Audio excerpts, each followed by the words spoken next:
बिस्मिल्लाहिर्रहमानिर्रहीम अस्सलाम वालेकुम। हम एक अरसे से हवाई जहाज़ों को देखते आ रहे हैं, लेकिन क्या हमने कभी इस ताज्जुब का इजहार किया है कि हवाई जहाज़ों का रंग अक्सर सफ़ेद ही क्यों होता है। लेकिन शुरू से ऐसा नहीं था। कमर्शियल एविएशन के इब्तदाई दिनों में ये बहुत कम देखा गया था कि एक हवाई जहाज़ का रंग सफ़ेद हो। कमर्शियल एविएशन के शुरू के दिनों में मैन्युफैक्चरर्स और एयरलाइन जहाज़ों के लिए बेयर मेटल या क्रोम दाग का इस्तेमाल करते थे, जिसमें पेंट बहुत कम या बिल्कुल भी नहीं होता था। लेकिन बाद में एरोनॉटिक्स संत ने आहिस्ता आहिस्ता दांत और क्रोम से मुंह मोड़ लिया, क्योंकि ये बहुत जल्द गंदे हो जाते थे और एयरलाइंस को मुसलसल अपने तैयारों को पॉलिश करने और साफ़ करना पड़ता था ताकि उनके मुसाफिरों पर बुरा असर ना पड़े। इसलिए उन्होंने सफ़ेद रंग का इंतखाब किया। लेकिन सफ़ेद रंग ही क्यों? इस चीज़ के पीछे चंद मकबूल वजूहात हैं जो हम इस वीडियो में बयान करने जा रहे हैं। वीडियो की मज़ीद डिटेल में जाने से पहले आप सब दोस्तों से इस चैनल को सब्सक्राइब करने की दरख्वास्त है।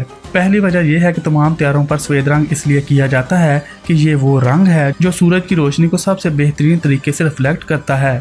हवाई जहाज़ जब परवाज़ में होते हैं या जब वो ज़मीन पर खड़े होते हैं तो दोनों सूरतों में हवाई जहाज़ का टेम्परेचर सूरज की रोशनी की वजह से बढ़ने का खदशा होता है। लेकिन सफ़ेद रंग जहाज़ के अंदर हीटिंग को कम से कम रखने और शमसी तापकारी से बचाने का एक बेहतरीन तरीका है। इस चीज़ का अंदाज़ा कि कैसे सफ़ेद रंग टेम्परेचर को कम से कम रखने में मदद देता है कि अगर आप मौसम गर्मा में सफ़ेद रंग की शर्ट पहने तो बानिस्बत डार्क कलर्स की शर्ट के सफ़ेद रंग आपके जिस्म के टेम्परेचर को कम रखती है। इसी वजह से ये तकनीक हवाई जहाज़ों पर भी आजमाई जाती है।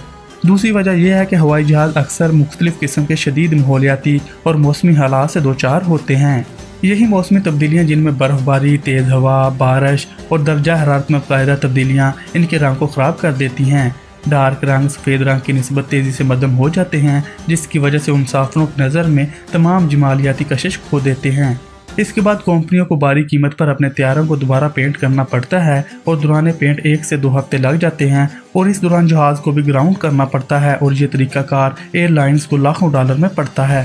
मज़ीद ये कि एक नया पेंट तैयारे के लिए इजाफी वज़न का सबब बनता है, जो तैयारे में इजाफी 550 किलोग्राम तक वज़न शामिल कर सकता है और ये वज़न ईंधन की खपत में भी इजाफा करता है, जिससे एयरलाइंस के मुनाफे का मार्जिन भी कम होता है। लेकिन इसके बरक्स सफ़ेद वो रंग है जो कम से कम मध्यम होता है और कंपनियों की बचत में भी नुमाया किरदार अदा करता है। अगरचे हवा में काफ़ी वक्त गुजारने से सफ़ेद रंग भी मध्यम हो जाता है, लेकिन मुख्तलिफ स्टडीज़ से ये पता चलता है कि इसके मध्यम होने की रफ्तार बहुत कम होती है। तीसरी अहम वजह यह है कि अगरचे सफ़ेद रंग ख़ास जहाज़ों को इसलिए नहीं किया जाता कि उन्हें परिंदों से बचाया जा सके, लेकिन मुख्तलिफ तहकीकात से ये बात भी सामने आई है कि वाइट पेंटेड जहाज़ और परिंदे में टकराव का इम्कान बहुत कम होता है, क्योंकि सफ़ेद रंग के जहाज़ों को परिंदे दूर से ही देखने के काबिल होते हैं और उन्हें अपने लिए ख़तरा समझते हुए उनसे दूर रहने की कोशिश करते हैं। चौथी बात यह कि हवाई जहाज़ इंतहाई पेचीदा इंजीनियरिंग से बने होते हैं और हिफाजती वजूहात की बिना पर इनकी बाकायदगी से जांच पड़ताल की जाती है, जिसका मकसद नुकसान या स्ट्रक्चरल नकाइस का पता लगाना होता है। यहाँ तक कि हर परवाज़ से पहले रैंप इंजीनियर और खुद पायलट भी इस चीज़ का मुआयना करता है।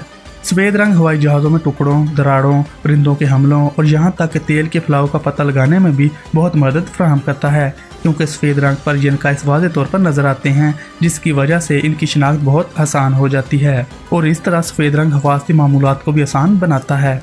पाँचवीं वजह यह कि डार्क एयरक्राफ्ट पेंट्स पॉलीयूरेथीन और दीगर मुख्तलिफ मरकबात का मजमूआ होते हैं जो कि बहुत महंगे हैं और ये पेंट उस वक्त और भी महंगे मालूम होते हैं जब उनको 737 जैसे बड़े बोइंग तैयारों पर पेंट किया जाता है, जहां 240 लीटर पेंट की ज़रूरत होती है और ये मकदार A380 जैसे बड़े जहाज़ों पर 3600 लीटर तक भी जा सकती है। इसलिए चूंकि सफ़ेद रंग सबसे सस्ता है, इसलिए एयरलाइंस तरजीही बुनियादों पर सफ़ेद रंग का ही इस्तेमाल करती हैं।